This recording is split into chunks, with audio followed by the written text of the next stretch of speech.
মেম্বাররা যারা আমার প্রতি, আমার প্যানেলের প্রতি আস্থা রেখেছেন, বিশেষ করে বিগত দিনে, বিগত প্রায় অনেকগুলি বছর বিকিমিতে আমি সার্ভিস দিয়ে যাচ্ছি। বিকিমির জন্ম থেকেই মূলত 1996 সালের 5ই ডিসেম্বর যেদিন বিকিমির জন্ম হয় সেদিন থেকেই অদ্যাবধি আমি বিকিমির নানা পদে থেকে সার্ভিস দিয়েছি, সেক্টরকে সার্ভিস দিয়েছি আমার মেম্বারদেরকে। তার প্রতিদান তারা আজকে আমাকে দিয়েছেন নিরঙ্কুশ সমর্থন দিয়ে। এই জন্য তাদের প্রতি আমার কৃতজ্ঞতা এবং ধন্যবাদ। আমি বিশ্বাস করি আমাদের এই বোর্ড, আমার সাথে যারা আছেন তারা প্রত্যেকেই অত্যন্ত যোগ্য ক্যান্ডিডেট ছিলেন এবং যোগ্য, ব্যবসার দিক থেকেও যেমন যোগ্য, আবার নেতৃত্বের দিক থেকেও ইতিমধ্যেই অনেকে তাদের যোগ্যতা প্রমাণ করেছেন। আমরা আগামী দিনগুলিতে সরকারের সাথে আমাদের যে সমস্যাগুলি রয়েছে, বিশেষ করে অগ্রাধিকার ভিত্তিতে ইতিমধ্যেই আমরা জ্বালানি সংকট, বিশেষ করে গ্যাস সংকট নিয়ে আমরা কাজ করে যাচ্ছি।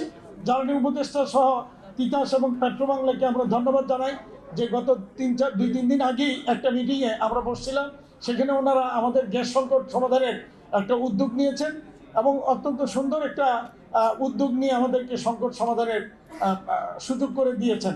তো আমরা আশা করব সরকারের অন্যান্য দপ্তরগুলির সাথেও আমরা, বিশেষ করে এনবিআর, বাংলাদেশ ব্যাংক, অর্থ মন্ত্রণালয়, বাণিজ্য মন্ত্রণালয়, শ্রম মন্ত্রণালয়, মূলত আমাদের সাথে এই মন্ত্রণালয়গুলি সরাসরি সম্পৃক্ত।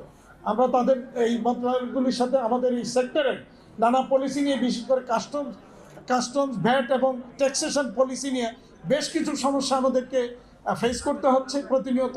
আমরা এগুলি নিয়ে কাজ করব। বাংলাদেশ ব্যাংকের সাথে ব্যাংকিং পলিসি, বিশেষ করে গত 2 বছর বেশ কিছু ব্যাংকিং পলিসি হয়েছে যেটা আমাদের এই সেক্টরকে প্রতিনিয়ত পিছিয়ে দিচ্ছে এবং ক্ষতিগ্রস্ত করছে। আমরা এই বিষয়গুলি নিয়ে কথা বলবো, কাজ করব। শ্রম মন্ত্রণালয়ের সাথে আমরা কাজ করছি, কন্টিনিউ সেই কাজটাও করে যাব। বিগত সময় আপনারা দেখেছেন নারায়ণগঞ্জে বিশেষ করে যে অসন্তোষ নিরসনে আমরা আমাদের প্রশাসন, জেলা প্রশাসন, আইন শৃঙ্খলা রক্ষাকারী বাহিনীর মধ্যে শিল্প পুলিশ, তারপরে যৌথ বাহিনী, বিশেষ করে সেনাবাহিনী 9 ডিভিশনের জিওসি এবং সেখানে যারা দায়িত্ব পালন করছেন তাদের প্রত্যেকেই অত্যন্ত সুন্দরভাবে আমাদেরকে সহযোগিতা করেছেন। যার ফলে আপনারা যদি লক্ষ্য করে থাকেন যে নারায়ণগঞ্জের তুলনামূলকভাবে অসন্তোষ তেমন ঘটেনি। আর এই অসন্তোষ নিরসনে আমি ধন্যবাদ জানাবো, কৃতজ্ঞতা জানাবো শ্রমিক নেতৃবৃন্দকেও, যারা তার দায়িত্বশীল ভূমিকা নিয়ে আমাদের সাথে কাজ করেছেন। আমরা এই সেক্টরে বিভিন্ন সময় বিভিন্নভাবে যারা আমাদেরকে সহযোগিতা করেছেন তাদেরকে আমি ধন্যবাদ জানাবো। আমরা ধন্যবাদ জানাবো বিকেবির সাবেক সভাপতিবৃন্দ, যারা বিকেবিকে আজকের জায়গায় আসার পিছনে ভূমিকা রেখেছিলেন, তাদেরকেও আমরা ধন্যবাদ এবং কৃতজ্ঞতা জানাবো।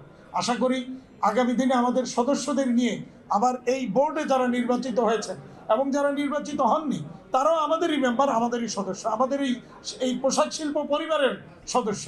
আমি পোশাক শিল্প পরিবারের সবাইকে একসাথে নিয়ে, বিশেষ করে বিজেএমই, বিটিএমএ সহ অন্যান্য যে আমাদের সাথে ট্রেড বডিগুলি আমাদের সাথে রিলেটেড, অ্যাক্সেসরিজ অ্যাসোসিয়েশন আছে, এখানে আমরা ওই শাহরিয়ারকে দেখছিলাম বিপিজিএমই এর প্রেসিডেন্ট।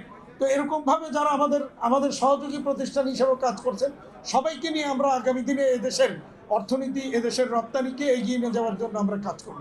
নির্বাচিত হওয়ার একটা আনন্দ তো অবশ্যই, এটা একটা বিশাল ব্যাপার, আনন্দটা একটা বিশাল। এবং এই আনন্দটা আজকে আমরা শুধু উপভোগ করিনি, সারাদিন আপনারা যারা মিডিয়ার লোকজন ছিলেন আপনারা দেখেছেন আমাদের মেম্বাররা কত স্বতঃস্ফূর্তভাবে আনন্দের মধ্যে দিয়ে আজকে এখানে উপস্থিত থেকে ভোটাধিকার প্রয়োগ করেছেন। সবচেয়ে বড় কথা হচ্ছে আমরা যে মেম্বারদেরকে এরকম একটা নির্বাচনের পরিবেশ দিতে পেরেছি, তারা এসে ভোট দিয়েছেন, সেই জন্য আমরা মনে করি এটা আমাদের একটা সার্থকতা। আর আরও বড় সার্থকতা আবারও বলবো যে মেম্বাররা আমাদের প্রতি আস্থা রেখেছেন। বিশেষ করে আমাদের এই প্যানেলের বিরুদ্ধে নির্বাচন করার ক্ষেত্রে যে 3 জন নির্বাচন করেছেন তারা চেষ্টা করেছিলেন যে আরও কিছু মেম্বারকে নির্বাচনের মধ্যে আনতে, কিন্তু তারা ওই মেম্বাররা আমার এই প্যানেলের প্রতি পূর্ণ আস্থা রেখে বিগত দিনে আমার এই সেক্টরে আমার কর্মকাণ্ডের প্রতি সমর্থন জানিয়ে সেটার প্রতিদান দিয়েছেন। আমার বিরুদ্ধে, আমাদের এই প্যানেলের বিরুদ্ধে তারা নির্বাচনে আসতে চান না বিধায় আমাদের বিরুদ্ধে মাত্র 3 জন স্বতন্ত্র প্রার্থী ছিল, বাকি কেউ আসেনি।